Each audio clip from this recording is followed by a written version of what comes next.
Friends, ఈ వీడియోలో మనం the call of the wild అనే అడ్వెంచర్ మూవీ ఎక్స్ప్లెనేషన్ ని చూడబోతున్నాం. మనుషుల మధ్య ప్రేమతో పెరిగిన ఓ పెంపుడు కుక్కైన బక్ కొన్ని అనుకోని ట్విస్ట్ అండ్ టర్న్స్ వల్ల ఒక థ్రిల్లింగ్ అడ్వెంచర్ చేసి ఆఖరికి ఎలా అతని భయాలన్నీ దాటుకుని అడవిలో బ్రతికే ఒక ఉల్ఫ్ ప్యాక్ కి లీడర్ అవుతాడనే దాన్ని చాలా ఇంట్రెస్టింగ్ గా చూపించేది ఈ సినిమా స్టోరీ లైన్. యాక్చువల్లీ నేను ఈ సినిమా చూడడం స్టార్ట్ చేసినప్పుడు ఇంత బాగుంటుందని ఎక్స్పెక్ట్ చేయలేదు. సో మీరు కూడా ఈ వీడియోని లాస్ట్ వరకు చూడండి. ఇక లేట్ చేయకుండా ఫుల్ స్టోరీలోకి వెళ్ళిపోదాం. ఓపెన్ చేస్తే ఈ కథ 1890s లో జరుగుతున్నట్టు చూపిస్తారు. అలాస్కాకి దగ్గరలో ఉన్న యూకాన్ అనే ఒక మారుమూల మంచుకొండల ప్రదేశంలో మనుషులు బంగారం ఉందని కనిపెట్టారు. ఈ న్యూస్ దేశం మొత్తం స్ప్రెడ్ అయి పిచ్చి పట్టినట్టు ప్రజలు వాళ్ళ లక్ ట్రై చేయడానికి గోల్డ్ వెతుకుతూ బయలుదేరారు. కానీ స్నో పడే ఆ కోల్డ్ అయిన క్లైమేట్ లో మూటలు మొయ్యడానికి, వాళ్ళ బండి లాగడానికి బలమైన పెద్ద పెద్ద కుక్కల అవసరం కూడా పెరిగిందని ఒక బ్యాక్గ్రౌండ్ వాయిస్ చెప్తున్నట్టు చూపించి ఈ సినిమా హీరో అయిన బక్ అనే ఆ డాగ్ ని చూపిస్తారు. బక్ ఈ సిటీలో బాగా పలుకుబడి ఉన్న ఒక జడ్జ్ అల్లారు ముద్దుగా పెంచుకుంటున్న కుక్క కాబట్టి అతను ఏం చేసినా అది ఎంత పెద్ద తప్పైనా బక్ ని పల్లెత్తు మాట అనే ధైర్యం ఇక్కడ ఎవరికి లేదు. సింపుల్ గా చెప్పాలంటే అతని ఊరికి కిరీటం లేని రాజు. జడ్జి ఇంట్లో పనిచేసే అమ్మాయి కూరలు కాయగూరలు కొన్నాక టైం అయింది, రిటర్న్ వెళ్దాం బక్ అని పిలవడంతో వెళ్తూ వెళ్తూ దారి మధ్యలో ఇద్దరు ఐస్ మోస్తుంటే మధ్యలోకి దూరి దాన్ని నాకడం, న్యూస్ పేపర్ అమ్మే పిల్లాడికి గుడ్ మార్నింగ్ చెప్పడం, తన పని తాను చేసుకుంటున్న పోస్ట్మన్ సైకిల్ ని చేసి అతన్ని భయపెట్టడం అని బక్ చేసే అల్లరికి ఒక ఎండి ఉండదు.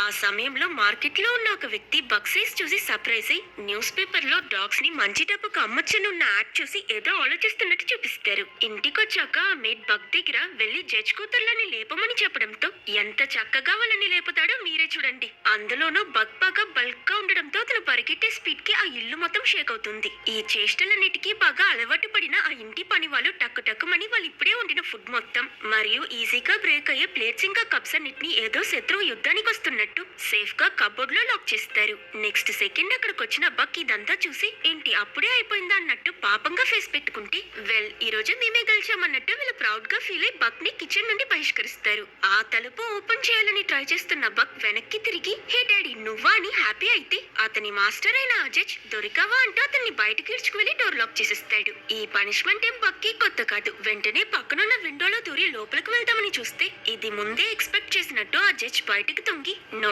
మనం ఆల్రెడీ డిస్కస్ చేసాం, ఈ రోజు నువ్వు బుద్ధిగా ఉండాలని చెప్తూ ఉండగా గార్డెన్ లో ఒక కుందేలు ఉండడం గమనించిన బక్ అతన్ని పట్టించుకోకుండా దాన్ని ఫాలో చేస్తాడు. కానీ అదొక హోల్లో దూరి తప్పించుకోవడంతో బక్ మూడ్ అప్సెట్ అయిపోతుంది. యాక్చువల్లీ ఈ రోజు జడ్జ్ మిల్లర్ పుట్టినరోజు, అందుకని ఇంట్లో ఒక పార్టీ అరేంజ్ చేసి ఉంటారు. అందరూ గెస్ట్లని రిసీవ్ చేస్తుంటే బయట టేబుల్ మీద ఫంక్షన్ కోసం వీళ్ళు సిద్ధం చేసిన ఫుడ్ చూసి షాక్ అయిన బక్ ఆహా ఇది కదా స్వర్గం అన్నట్టు ఆనందంగా వెళ్లి ఒక పట్టు పడతాడు. అది సరిపోదన్నట్టు ఇటు వీళ్ళందరూ గ్రూప్ ఫోటో తీస్తున్నప్పుడు నోట్లో ఒక లెగ్ పీస్ పట్టుకుని ఏదో ఈ ప్లేస్ అంతా అతనికే సొంతం అన్నట్టు దర్జాగా వెళ్లి పోసిస్తాడు. ఫోటో క్లిక్ అయ్యాక అతని నోట్లో ఉన్న ఆ కోడికాలు చూసి వీళ్ళందరూ షాక్ అయి వీడేం చేశాడో అని జడ్జ్ మిల్లర్ ఆ టేబుల్ దగ్గరికి వెళ్లి చూస్తే డిషెస్ మొత్తం కింద పడి ఆ చోటే గందరగోళంగా ఉంటుంది. ఎంత చెప్పినా వినకుండా అతని బర్త్డేని కూడా స్పాయిల్ చేసేసాడని జడ్జ్ మిల్లర్ చాలా బాధపడుతూ దీనికి పనిష్మెంట్ గా ఈ రోజు నైట్ నువ్వు బయటే పడుకో బక్ అని చెప్పి వెళ్ళిపోతాడు. అన్ఎక్స్పెక్టెడ్లీ మిడ్ నైట్ అందరూ నిద్రపోయాక మార్కెట్ లో ఆ డాగ్ యాడ్ చూసిన వ్యక్తి బక్ ని పిలిచి ఒక చికెన్ పీస్ ఎరగా వాడి అతన్ని బండిలో లాక్ చేసి ఎవరికో అమ్మేస్తాడు. వాళ్ళక్కడి నుంచి బక్ ని కిడ్నాప్ చేసి అతనున్న పెట్టిని రైల్వే స్టేషన్ లో ఒక ట్రైన్ ఎక్కించి పంపించేస్తారు. బాక్స్ లో లాక్ అయి ఉన్న బక్ తిండి నిద్ర లేక ఎక్కడికి వెళ్తున్నాడో కూడా తెలియక చాలా కష్టపడతాడు. ఇలా చాలా దూరం ట్రావెల్ చేశాక ఆ ట్రైన్ అలాస్కాని రీచ్ అవుతుంది. బక్ ని కిడ్నాప్ చేసిన ఆ డాగ్ డీలర్స్ వేరే వాళ్ళకి అతన్ని అమ్మడానికి ముందు బక్ ని కంట్రోల్ చేయాలని వాళ్ళలో ఒక వ్యక్తి ట్రైనింగ్ ఇవ్వడానికి ట్రై చేస్తాడు. అయినా తను ఏదో సమస్యలో ఇరుక్కున్నానని అర్థం చేసుకున్న మన డాగీ హీరో అలర్ట్ అయి ఇంటికి వెళ్లాలని ప్రయత్నించడంతో ఆ ట్రైనర్ అతని చేతిలో ఉన్న కర్రతో బక్ ని గట్టిగా కొడతాడు. జీవితంలో ఫస్ట్ టైం వైలెన్స్ అనుభవిస్తున్న బక్ మనసులో ఆ కర్రని చూసి భయం పుడుతుంది. సో నెక్స్ట్ ఆ ట్రైనర్ ని ఎదిరించకుండా ఆ వ్యక్తి చెప్పినట్టు నిలవడం కూర్చోవడం అని అన్ని ఇన్స్ట్రక్షన్స్ ఫాలో అవుతాడు. దాంతో ఆ ట్రైనర్ సాటిస్ఫై అయి బక్ కి తినడానికి కుడత నీళ్ళ ఏదో ఇచ్చి వెళ్లిపోతాడు. అయినా డాగ్ డీలర్స్ కి తెలియని విషయం ఏంటో తెలుసా, వాళ్ళు బక్ ని కొట్టగలరు కానీ అతని మనసులో ఉన్న సంకల్పాన్ని ఇరగొట్టలేరు. ఇంతసేపు సైలెంట్ గా ఉన్న బక్ చుట్టూ ఎవరూ లేరని కన్ఫర్మ్ చేసుకుని వెంటనే లేచి అతని మెడకి కట్టున్న తాడుని తెంచుకుని పెంపుడు కుక్క కదా చాలా ఈజీగా డోర్ ఓపెన్ చేసి తిరిగి చూడకుండా తెలివిగా ఆలోచించి ఆ మనుషులందరి నుండి తప్పించుకుంటూ స్పీడ్ గా బయటకు పరిగెడతాడు. అండ్ ఇక్కడే బక్కి పెద్ద ట్విస్ట్, వీలే బిల్డింగ్ లోనో కాదు నదిలో పయనిస్తున్న బోట్ లో ఉండడంతో ఎస్కేప్ అవ్వాలనుకున్న అతని ప్లాన్ కూడా స్పాయిల్ అయిపోతుంది. ఈ ఊరికి వచ్చే వాళ్ళందరూ మోస్ట్లీ ఏంటి? బంగారం వెతకడానికి వస్తారు. ఫస్ట్ టైం ఏంటి? బోట్ లో ట్రావెల్ చేయడం, దిగాక మంచు పడ్డమని బక్కి ఈ ఎక్స్పీరియన్స్ మొత్తం చాలా కొత్తగా ఉంటుంది. నడుస్తున్న బక్ ఈసారి ఆ కిడ్నాపర్ ఎక్స్పెక్ట్ చేయని టైం చూసి అతని మెడకున్న తాడు తీసి క్రౌడ్ మధ్యలో దూరి అక్కడి నుంచి చంపైపోతాడు. పరిగెడుతున్నప్పుడు మధ్యలో అనుకోకుండా జాన్ అనే వ్యక్తిని గుద్దడంతో ఆయన పాకెట్ లో ఉన్న హార్మోనియం కింద పడిపోతుంది. అది గమనించిన బక్ దాన్ని నోట్లో పట్టుకుని వాయిస్తూ తీసుకువెళ్లి జాన్ కి తిరిగివ్వడంతో ఆయన సర్ప్రైజ్ అయి చాలా థ్యాంక్స్, నీ పేరేంటని అంటాడు. అప్పుడు ఆ డాగ్ డీలర్ బక్ అని అరుస్తూ వచ్చి అతన్ని తీసుకువెళ్లడం చూసి, ఓ నీ పేరు బక్ అన్నమాట, నేను కలవడంలో చాలా సంతోషం, బాయ్ బక్ అని చెప్పి జాన్ బయలుదేరిన ఆ షిప్ ఎక్కి అక్కడి నుంచి వెళ్ళిపోతాడు. నెక్స్ట్ సీన్ లో బక్ ని అమ్మకానికి ఉన్న మిగతా డాగ్స్ తో పాటు ఒక మార్కెట్ లాంటి ప్లేస్ లో లాక్ చేస్తారు. ఇన్ని డాగ్స్ తో ఇలా ఒకే చోట్ల ఉండడం కూడా బక్కి ఇదే ఫస్ట్ టైం. ఏం చేయాలో ఈ మిగతా కుక్కలతో ఎలా నడుచుకోవాలో అతనికి ఏం తోచదు. గుంపులో ఉన్న బక్ ని చూడగానే నచ్చి పెలోట్ అనే వ్యక్తి అతన్ని కొంటాడు. సో ఇప్పుడు ఇతనే మన డాగీ సెకండ్ మాస్టర్. పెలోట్ ఒక పోస్ట్ మ్యాన్. ఈ మంచు ప్రదేశంలో నార్మల్ గా ట్రావెల్ చేయడం చాలా కష్టం కాబట్టి అతని స్లెడ్ అంటే కర్రలతో చేయబడ్డ ఒక స్లైడర్ దాన్ని ఈడ్చడానికి బక్ ని కొన్నాడు. ఈమె పెలోట్ భార్య ఫ్రాంకోయిస్. అలాగే తను పోస్టల్ డ్యూటీస్ లో అతని అసిస్టెంట్ కూడా. తన బక్ ని చూసి పెలోట్ దగ్గర 2 డాగ్స్ తీసుకురమ్మంటే ఒకటే తెచ్చావేంటని తిడుతూ ఉన్నప్పుడు బక్ ఒక్కడే అయినా 2 డాగ్స్ కి సమానం, వాడి హైట్ చూడు వెయిట్ చూడని బిల్డప్ ఇస్తే అవునవును చాలా పెద్దగా ఉన్నాడు, అందుకే చలి భరించలేక చచ్చే అవకాశం కూడా ఎక్కువగా ఉందని ఫ్రాంకోయిస్ స్టార్టింగ్ నుంచే బక్ మీద పెద్దగా ఎక్స్పెక్టేషన్స్ ఏం పెట్టుకోదు. ఆయన పెలాట్ మాత్రం చాలా కాన్ఫిడెంట్ గా ఉంటాడు. వీళ్ళు మెయిల్ డెలివరీ చేయడానికి చాలా దూరం పయనించాలి కనుక స్లెడ్ ని లాగడానికి పెలాట్ దగ్గర ఒక డాగ్ టీమే ఉంటుంది. ఇతని పేరు స్పిట్స్. నీ కొత్త బాస్, మీ టీమ్ కి కెప్టెన్. వీడేం చెప్పినా విను, బాగుపడతావు. ఇది డాలీ, బిల్లీ, మైక్, జో అని వరాసగా ఇంకో 6 కుక్కల్ని ఇంట్రడ్యూస్ చేశాక లాస్ట్ లో నిల్చున్న సోలెక్స్ అనే డాగ్ ని ఇంట్రడ్యూస్ చేస్తాడు. ఈ సోలెక్స్ వయసు అయిపోవడం వల్ల చాలా వీక్ గా ఉంటుంది. బక్కి అందరినీ పరిచయం చేశాక పెలాట్, నువ్వు కొత్తగా వచ్చావు కాబట్టి సోలెక్స్ పక్కన లాస్ట్ లో నిల్చో అని అతనికి వాళ్ళ టీం కాలర్ వేస్తాడు. ఓకే వినండి టీం, ఇప్పుడు మనం ఇక్కడ నుంచి సరిగ్గా 500 మైళ్ళు పయనం చేసి ఇదిగో ఈ ప్లేస్ కి మెయిల్ డెలివరీ చేయబోతున్నామని పెలాట్ ఎక్స్ప్లెయిన్ చేయడం చూసిన ఫ్రాంకోయిస్, నువ్వెంత చెప్పినా వాటికి ఏం అర్థం కాదంటే నీకేం తెలియదు ఊరుకో, వీళ్ళు చాలా ఇంటెలిజెంట్ అని పెలాట్ బక్ దగ్గర స్పిట్స్ లీడ్ చేస్తాడు. నువ్వు ఫాలో అయితే చాలని ఎక్స్ట్రా ఇన్స్ట్రక్షన్స్ ఇస్తాడు. ఆయన చుట్టూ ఏం జరుగుతుందో పట్టించుకోకుండా బక్ అతని మెడకున్న కాలర్ తీయడంలో చాలా బిజీగా దొరలడం చూసిన స్పిట్స్ పోయి వీడితో పనిచేయాలా అని అహంకారంగా చూస్తాడు. ఈ డాగ్స్ అన్ని పొజిషన్ లో నిలబడ్డాక పెలాట్, మనం జస్ట్ లెటర్స్ ని మాత్రం కాదు, అది రాసిన వాళ్ళ ప్రేమ బాధల్ని, ఈ లెటర్స్ కోసం ఎదురు చూస్తున్న వాళ్ళ ఆశల్ని మోస్తున్నాం స్టార్ట్ అని మోటివేట్ చేయడంతో వీళ్ళ టీం ఆ స్లెడ్ తో బయలుదేరుతుంది. అన్ని కుక్కలు ఆ బండిని ఈడుస్తుంటే బక్ నడడు కదలడు. ఆయన తాడు కట్టుండడం వల్ల ఆ డాగ్స్ తో పాటు అతను కూడా పుల్ అవుతాడు. స్టార్టింగ్ ప్రాబ్లం ఉన్నా కొంచెం సేపు తరువాత వేరే దారి లేక వాళ్ళతో పరిగెట్టడం మొదలు పెడతాడు. అప్పుడు ఒక టర్నింగ్ లో కుందేల్ని చూసి డిస్ట్రాక్ట్ అయిన బక్ మొత్తం మర్చిపోయి దాన్ని పట్టుకోవడానికి వేరే డైరెక్షన్ లో పరిగెట్టడంతో బండి, కుక్కలు, పెలాట్, ఫ్రాంకోయిస్ అని అందరూ జారి అతనితో పాటు కింద పడిపోతారు. అప్పటికి పెలాట్ బక్ మీద కొంచెం కూడా కోపగించుకోకుండా, ఇట్స్ ఓకే బక్, ఇప్పుడు మనం అందరం ఒక టీం, నువ్వు పడితే మేము కూడా పడిపోతాం కానీ మళ్ళీ కలిసి నిలబడతామని పెప్టాక్ ఇవ్వడం చూసి ఫ్రాంకోయిస్, ఎన్నిసార్లు చెప్పాలరా, అవి కుక్కలు వాటికి ఏం అర్థం కాదంటే బక్కి అర్థమవుతుందని పెలాట్ మొండి పట్టు పడతాడు. యాక్చువల్లీ ఇక్కడ పెలాట్ చెప్పేది నిజమే, బక్ ఇంటెలిజెంట్ కాబట్టి అతనికి వీళ్ళ కాన్వర్సేషన్ మొత్తం అర్థమవుతుంది. సో వీళ్ళు మళ్ళీ జర్నీని స్టార్ట్ చేసినప్పుడు బక్ పెలాట్ కోసం చాలా ట్రై చేసి ఆఖరికి అలసిపోయి ఒక చోట్ల పడిపోతాడు. చీకటైపోయింది. ఈ రోజు ఇక్కడే స్టే చేద్దామని పెలాట్ ఇంకా ఫ్రాంకోయిస్ టెంట్ కట్టి పడుకుంటారు. ఆ అందమైన నార్థన్ స్కై కి కింద రాత్రి ఒంటరిగా కూర్చున్న బక్ ప్రపంచం ఇంత పెద్దదా అని ఆశ్చర్యపోతున్నప్పుడు గాలి కొట్టి చలి భరించలేక వెచ్చగా ఉంటుందని టెంట్ లో పడుకుంటున్న ఫ్రాంకోయిస్ ని బయటకు తోసి తన భర్త పెలాట్ ని హక్ చేసుకుని నిద్రపోతాడు. సడన్ గా చలిస్తుందేంటా అని మెలుకున్న ఫ్రాంకోయిస్ ఇది చూసి టెన్షన్ అయి కుక్కలు బయటే పడుకోవాలి పో అని అతన్ని గెంటేస్తుంది. అప్పుడు బక్ కంటికి ఒక పెద్ద నల్ల రంగు ఉల్ఫ్ కనిపిస్తుంది. అది చూసిన అతను భయపడి వెనక్కి అడిగేసి తిరిగితే నెక్స్ట్ సెకండ్ అక్కడ ఆ ఉల్ఫ్ ఉండదు. దాంతో మిగతా డాగీస్ ఎలా పడుకుంటున్నాయో నోట్ చేసిన బక్ వాటిలాగానే మంచులో ఒక గొయ్య తీసి అందులో పడుకుంటాడు. ఆ మరుసటి రోజు నుండి బక్ బిహేవియర్ పూర్తిగా మారిపోతుంది. ఇక ఇదే తన జీవితం అని అక్సెప్ట్ చేసుకున్నాడో ఏమో కానీ బక్ సీరియస్ గా పనిలో ఇన్వాల్వ్ అవుతాడు. ఈ ఫ్రీజ్ అయిన ఐస్ మీద పరిగెట్టడం రాకపోయినా తడిరి పొదిరి గుంపులో గోవిందా కొడితే ఎలానో మేనేజ్ చేస్తుంటాడు. ఇలా బక్ బాధపడుతుంటే ఇది చూసి ఈ దుర్మార్గుడి స్పిట్స్ అన్యాయానికి సంతోషపడతాడు. 500 మైళ్ళు ట్రావెల్ చేయాలంటే అంత సులభం కాదు కదా. చాలా దూరం చాలా రోజులు ట్రావెల్ చేస్తూ ఒక్కొక్క స్టాప్ లో డెలివర్ చేయాల్సిన మెయిల్స్ ని చేరుస్తుంటారు. అలాగే ఈ ఇన్సిడెంట్స్ కి మధ్యలో స్పిట్స్ ఒక మంచి లీడర్ కాదన్న విషయం బక్ తెలుసుకుంటాడు. ఆ వయసైపోయిన సోలెక్స్ అనే డాగ్ ఉంది కదా, దాని దగ్గర నుండి స్పిట్స్ ఫుడ్ లాక్కోవడం చూసిన బక్ జాలేసి సోలెక్స్ కి ఆ అతని ఫుడ్ ఇస్తాడు. అతని మంచితనం చూసి ఆ టీంలో ఉన్న కుక్కలన్నీ ఆశ్చర్యపోతాయి. నెక్స్ట్ నీళ్లు తాగే చోట్ల కూడా స్పిట్స్ మిగతా వాళ్ళని బెదిరించి భయపెట్టి తను తాగేంత వరకు వాళ్ళని కూడా వదలకపోయేసరికి బక్ పక్కనే ఐస్ సిరప్ కొట్టి ఈ డాగీస్ తాగడానికి ఇంకో వాటర్ సోర్స్ ని క్రియేట్ చేస్తాడు. ఇలా అన్ని విషయాలని త్వరగా నేర్చుకుని ఈ కొత్త లైఫ్ స్టైల్ కి అలవాటు పడిన బక్ మనసులో కాన్ఫిడెన్స్ పెరిగి కొంచెం కొంచెంగా ఈ పనిని ఎంజాయ్ చేయడం మొదలు పెడతాడు. పగలు రాత్రి కొండ లోయ అని డిఫరెన్స్ చూడకుండా పరిగెడుతూనే ఉంటాడు. ఒక రోజు వీళ్ళు దారిలో ఫ్రీజ్ అయిపోయిన ఒక నదిని దాటుతున్న సమయంలో ఫ్రాంకోయిస్ చేతిలో కర్ర పట్టుకుని ఆ ఐస్ స్ట్రాంగ్ గా ఉందని చెక్ చేస్తూ ముందు నడుస్తుంటే పెల్లార్డ్ వెనక ఆ స్లెడ్ ని జాగ్రత్తగా తీసుకొస్తుంటాడు. బట్ సేఫ్ గా ఉండాలని ఎంత ప్రయత్నించినా అనుకోకుండా ఐస్ ఇరిగి ఫ్రాంకోయిస్ ఆ ఫ్రీజ్ అయిన చల్లటి నదిలో పడిపోతుంది. పెల్లార్డ్ తనని కాపాడడానికి వెళ్తుంటే అతన్ని ఓవర్టేక్ చేసి స్పీడ్ గా వెళ్లిన బక్ సెకండ్ థాట్ లేకుండా ఆ హోల్ లో దూకి ఎలాగో ఫ్రాంకోయిస్ ని పట్టుకుంటాడు. అయినా ఆ నది నీళ్లు పరిగెట్టడంతో తన ఫోర్స్ కి వీళ్ళ హోల్ ఉన్న ప్లేస్ నుండి చాలా దూరం కొట్టుకుపోయి ఉంటారు. అప్పుడు మీద బక్ కి మళ్ళీ ఆ బ్లాక్ కలర్ ఉల్ఫ్ కనిపించడంతో అతనేదో సిగ్నల్ దొరికినట్టు ఆ ప్లేస్ ని గుద్ది ఫ్రాంకోయిస్ ని క్షేమంగా బయటకు తీసుకొచ్చేస్తాడు. కానీ తనని కాపాడిన బక్ మళ్ళీ నదిలో పడిపోవడంతో పెల్లార్డ్ అతన్ని సేవ్ చేయాలని అక్కడున్న ఐస్ బ్రేక్ చేయడానికి ఎంతలానో ట్రై చేస్తుంటాడు. అప్పుడు సైడ్ లో నుండి ఎవరో దీంతో కొట్టన్నట్టు కర్రివ్వడంతో థ్యాంక్స్ అని తీసుకుని ఎవరా అని చూస్తే బక్ నిలబడి ఉంటాడు. అతన్ని చూసాకే పెల్లార్డ్ కి పోయిన ప్రాణం మళ్ళీ తిరిగొస్తుంది. ఇలా ఇక్కడ వీళ్ళంతా హ్యాపీగా ఉంటే ఇదంతా దూరంలో నుండి స్పిట్స్ నోట్ చేస్తుంటాడు.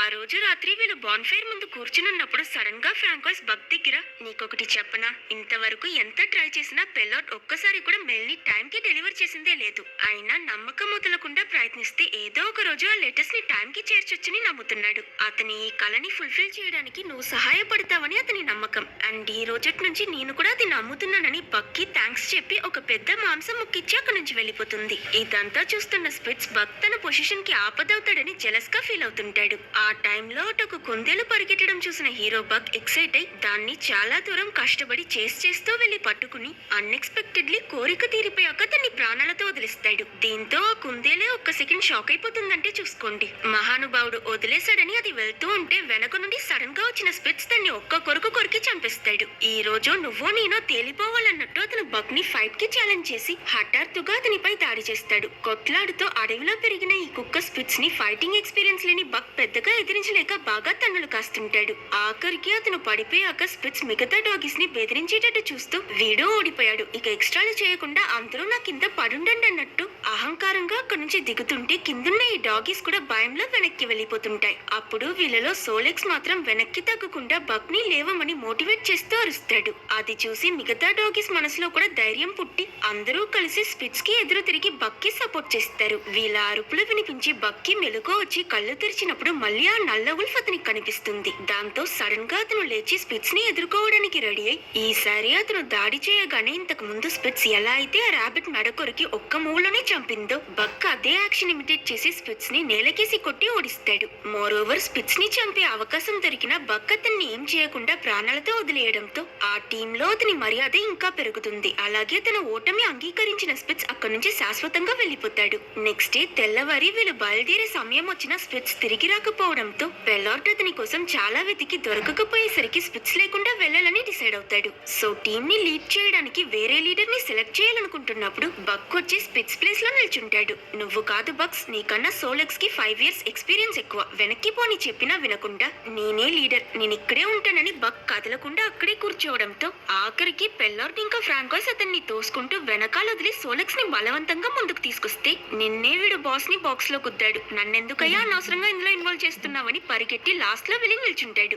ఏమైందిరా మీకు ఈ రోజు, నన్ను ఇలా టార్చర్ చేస్తున్నారని పెల్లార్డ్ ఫ్రస్ట్రేట్ అయినప్పుడు ఫ్రాంకోయిస్ మేబీ నీకు తెలియందేదో వీటికి తెలుసుండొచ్చు, ఆలోచించని అంటుంది. ఛాన్సే లేదు, నాకు వీళ్ళ గురించి అన్ని తెలుసంటూ లాస్ట్ లో వేరే దారి లేక పెల్లార్డే కన్విన్స్ అయి బక్ ని లీడర్ గా ముందు నిల్చోబెడతాడు. దాంతో బక్ కూడా ఖుషి అయి పెల్లార్డ్ స్టార్ట్ అని చెప్పగానే ఫుల్ ఫోర్స్ తో స్పీడ్ గా పరిగెట్టడం మొదలు పెడుతుంది. అది మాత్రం కాదు, ఈ టీమ్ లో మిగతా డాగీస్ కూడా బక్ మీద ఉన్న అభిమానంతో హ్యాపీగా అదే స్పీడ్ లో అతన్ని ఫాలో అవుతాయి. ఎప్పటికన్నా ఈ రోజు వీళ్ళు స్పీడ్ గా ట్రావెల్ చేయడం చూసి ఆనందంలో పెల్లార్డ్ గట్టిగా అరవడంతో అన్ఎక్స్పెక్టెడ్లీ అక్కడ ఒక పెద్ద అవలంచ్ మొదలవుతుంది. ఆ సిచ్యువేషన్ లో బక్కి మళ్ళీ ఆ బ్లాక్ ఉల్ఫ్ కనిపిస్తుంది. ఇంతకీ ఈ ఉల్ఫ్ బక్కి కనిపించే ఇమాజినేషన్ మాత్రమే, అది అతని ఇన్స్టింక్ట్స్, మనసాక్షి లేదా అతనిలో ఉన్న పొటెన్షియల్ ని సింబలైజ్ చేస్తుంది. ఇక్కడ మంచు చర్య నుంచి తప్పించుకోవడానికి పెల్లార్డ్ బక్ ని వెంటనే లెఫ్ట్ సైడ్ కి వెళ్ళమంటాడు. కానీ ఆ ఉల్ఫ్ ని చూసిన బక్ అతని మాట వినకుండా రైట్ సైడ్ లోకి పరిగెడతాడు. తీరా చూస్తే అది నిలుచునున్న కొండ కింద ఒక గుహ ఉంటుంది. ఉంటుంది. బక్ వీళ్ళని ఆ మార్గంలో తీసుకువెళ్లి ఎలాగో కష్టపడి వాళ్ళందరినీ కాపాడుతాడు. అండ్ ఇలా నెక్స్ట్ మరే సమస్యని ఎదుర్కోకుండా వీళ్ళ జీవితంలో ఫస్ట్ టైం మేల్ ని సరైన సమయానికి తీసుకువెళ్లి చేరుస్తారు. దీంతో పెల్లార్డ్ ఇంకా ఫ్రాంకోయిస్ మాత్రం కాదు, ఆ ఊరి ప్రజలందరూ కూడా చాలా సంతోషపడతారు. ఆ రోజు ఆ లెటర్స్ తీసుకుంటున్న వాళ్ళ ఆనందం చూసిన బక్ అతను చేసే పని మీద గర్వపడతాడు. అట్ ద సేమ్ టైం మనకి అదే ఊర్లో ఉన్న జాన్ అతని భార్యకి లెటర్ రాస్తున్నట్టు చూపిస్తారు. జాన్ కొడుకు చనిపోయాక ఆ బాధ భరించలేక అతను అన్ని వదిలేసి ప్రశాంతత కోసం ఈ మారుమూల గ్రామానికి వచ్చాడు. అతని కొడుకు బర్త్డే వస్తుంది. దాని గురించి అతని వైఫ్ కి లెటర్ రాయాలని అతని మనసులో ఉన్నది ఎలా కన్వే చేయాలో అర్థం కాక చాలా కష్టపడి రాస్తుంటాడు. నెక్స్ట్ డే మార్నింగ్ బక్ వాళ్ళ స్లెడ్ బయలుదేరుతుంది. కానీ ఇంకా లెటర్ ఇవ్వలేదని జాన్ పరిగెట్టుకు రావడం గమనించిన బక్ సడన్ గా ఆగి పెల్లార్డ్ లెటర్ తీసుకోకపోయేసరికి తనే స్వయంగా వెళ్లి ఆ లెటర్ తీసుకొచ్చి ఫ్రాంకోయిస్ కి ఇస్తాడు. అది చూసిన జాన్, నువ్వు బక్ కదా, నేను గుర్తున్నానా, నాకు మళ్ళీ హెల్ప్ చేసినందుకు థ్యాంక్స్ అని చెప్తాడు. ఆ తరువాత కొన్నాళ్ళకి వీళ్ళ మెయిల్ స్లెట్ లెటర్స్ ని పంపించడం తీసుకురావడం పనిలో షార్ప్ గా ఉంటారు. ఇలా హ్యాపీగా సాగుతున్న వీళ్ళ లైఫ్ లో అనుకోకుండా ఒక రోజు పెల్లార్డ్ కి ఒక లెటర్ వస్తుంది. అందులో గవర్నమెంట్ మెయిల్ పంపించడానికి ఈ పద్ధతిని రద్దు చేసి టెలిగ్రాఫ్ తో ఈజీగా కమ్యూనికేట్ అయ్యే పద్ధతిని అమలు చేయబోతున్నారు. కాబట్టి ఆ డాగ్స్ ని అమ్మేసి ఫ్రాంకోయిస్ ఇంకా అతన్ని తిరిగొచ్చేయమని చెప్పుంటారు. ఈ బ్యాడ్ న్యూస్ విని పెల్లార్డ్ ఇంకా ఫ్రాంకోయిస్ బాధపడుతూ వేరే ఆప్షన్ లేక బక్ ఇంకా మిగతా డాగ్స్ ని అమ్మేసి వెళ్లిపోతారు. పెల్లార్డ్ వదిలేయడంతో మిగతా డాగ్స్ అన్ని ఇప్పుడు బక్ మీదే ఆధారపడతాయి. వీళ్ళంతా తమ ఓనర్ ని కోల్పోయిన బాధలో ఉండగా అక్కడికి హాల్ అనే వ్యక్తి వచ్చి ఈ టీం మొత్తాన్ని కొంటాడు. హాల్ అతని సిస్టర్ ఇంకా తన భర్తతో కలిసి బంగారం వెతకడానికి ఊరుకొచ్చాడు. ట్రావెల్ ఈజీ చేసి వాళ్ళ లగేజ్ మొత్తం మోయడానికి ఈ డాగ్స్ ని కొన్నాడు. అయినా ఆల్రెడీ ఆ లగేజే బరువు అంటే అది సరిపోదన్నట్టు ఆ స్లెడ్ మీద ముగ్గురు కూర్చుని డాగ్స్ ని లాగమంటాడు. బక్ ఇంకా మిగతా కుక్కలు ఎంత ప్రయత్నించినా ఆ స్లెడ్ అస్సలు కదలదు.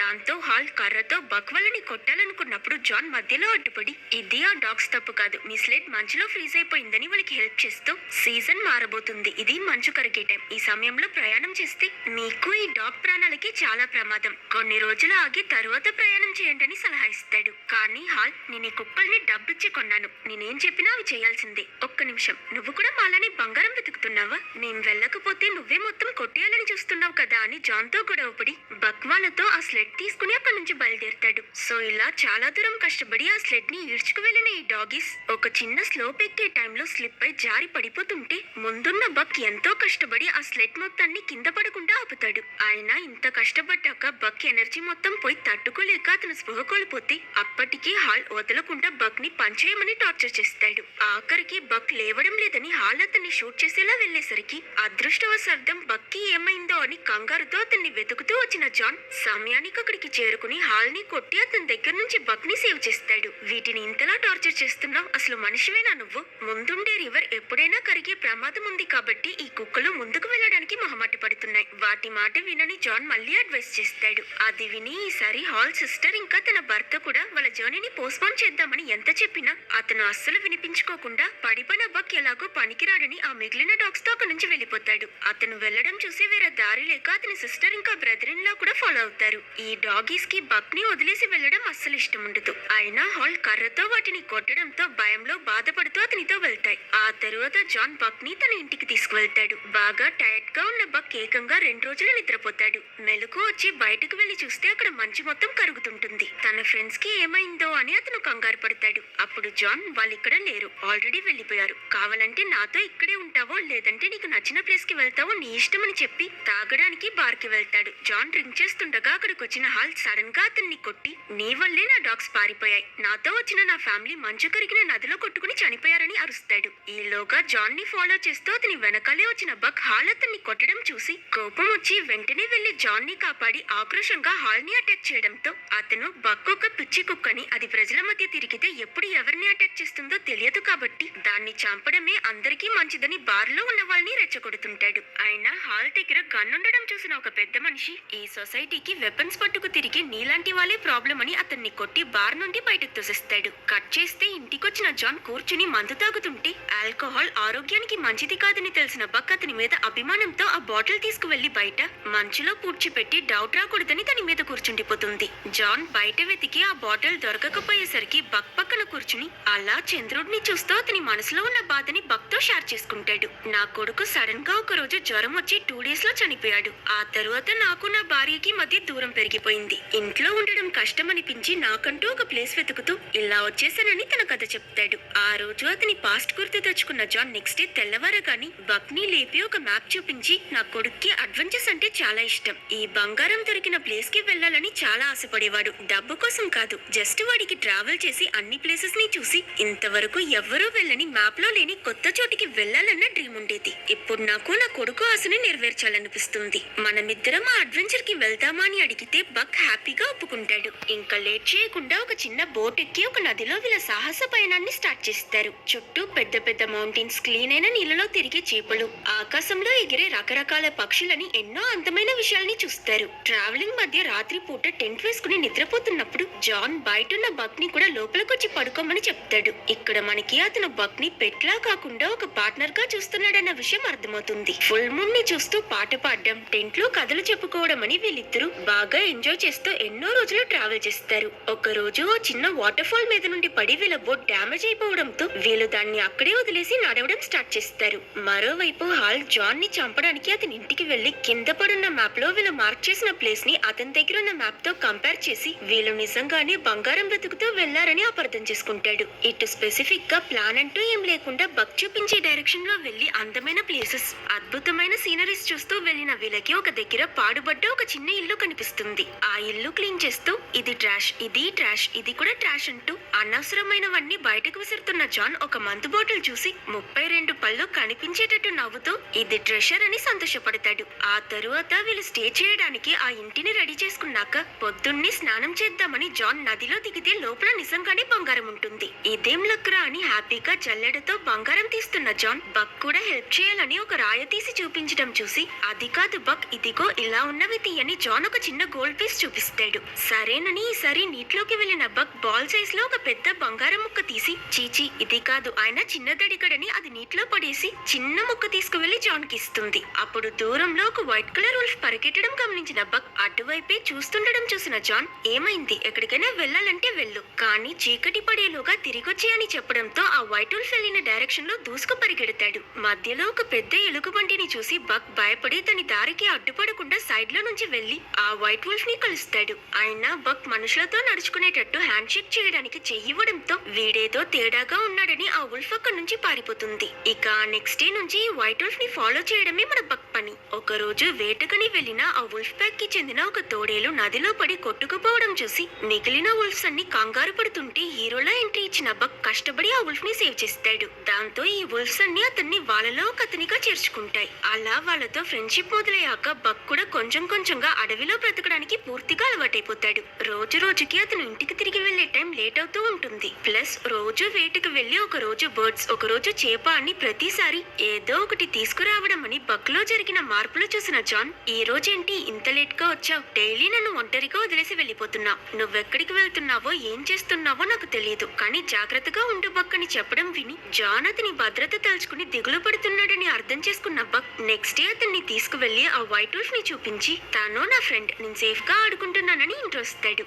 బక్ ఎక్స్ప్రెషన్ ని బట్టి అతను ఏం చెప్పాలనుకుంటున్నాడో అర్థం చేసుకున్న జాన్, తాను నీకోసమే వెయిట్ చేస్తున్నట్టుంది, వెళ్ళని అతన్ని పంపించి వాళ్ళ వెనకాలే ఇతను కూడా ఫాలో అయి బక్క ఉల్ఫ్స్ తో ఎంత సంతోషంగా కలిసిమెలిసి బ్రతుకుతున్నాడో చూసి ఆశ్చర్యపోతాడు. ఇక ఇదే బక్ హోమ్ అని అర్థం చేసుకున్న జాన్ బాగా ఆలోచించి అతను కూడా తన భార్య దగ్గరికి తిరిగి వెళ్ళాలని నిర్ణయించుకుంటాడు. సో ఆ రోజు జాన్ అతను కనిపెట్టిన ఆ బంగారం నదిలో విసిరేస్తుండగా అక్కడికి బక్ రావడం చూసి, ఏంటి ఆలోచిస్తున్నావు, అత్యాశ అంత మంచిది కాదు, ఇదిగో నాకు బ్రతకడానికి ఇది సరిపోతుంది, నేను రేపు తిరిగి వెళ్ళిపోతున్నాను, నువ్వు నాతో రానక్కర్లేదు బక్, ఇక్కడ నీకంటూ ఒక ఫ్యామిలీ దొరికింది, హ్యాపీగా ఉండు, జస్ట్ రేపు ఉదయం వచ్చి నాకు సెండ్ ఆఫ్ ఇస్తే చాలని చెప్తాడు. దాంతో బక్ బాధపడుతూ అక్కడి నుంచి ఆ వైట్ హౌస్ దగ్గరికి వెళ్ళిపోతాడు. బట్ దురదృష్టం ఏంటంటే ఆ రోజు రాత్రే వీళ్ళని వెతుకుతున్న హాల్ ఈ ప్లేస్ ని కనిపెట్టి జాన్ ని చంపాలని ప్రయత్నిస్తాడు.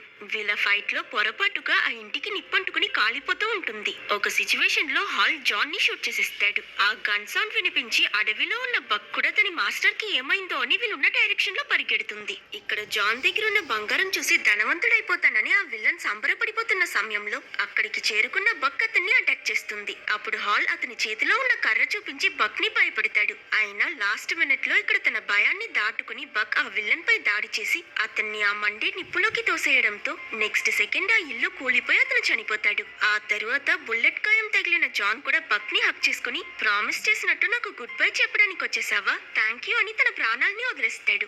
జాన్ చనిపోవడంతో బక్ చాలా బాధపడతాడు. కట్ చేస్తే కొన్ని మంత్స్ తర్వాత జరుగుతున్నట్టు కథ కంటిన్యూ అవుతుంది. బక్ ఇంకా వైట్ వుల్ఫ్ కి ఇప్పుడు 2 బేబీస్ ఉంటాయి. అది మాత్రం కాదు, ఇప్పుడు అతనే ఆ వుల్ఫ్ ప్యాక్ కి లీడర్. తనకున్న భయాలన్నిటినీ క్రాస్ చేసిన బక్ ని చూసి ఇప్పుడు ఆ ఎలుగుబంటే భయపడుతుందంటే చూసుకోండి. తన వాళ్ళతో వేటకి వెళ్తున్న బక్ ఇరికిపోయిన ఆ పాత ఇంటిని చూసి జాన్ ని గుర్తు తెచ్చుకుని బాధపడతాడు. అండ్ ఫైనలీ బక్ తన లైఫ్ కి తనే మాస్టర్ అయినట్టు చూపించి ఈ మూవీనే ఎండ్ చేస్తారు.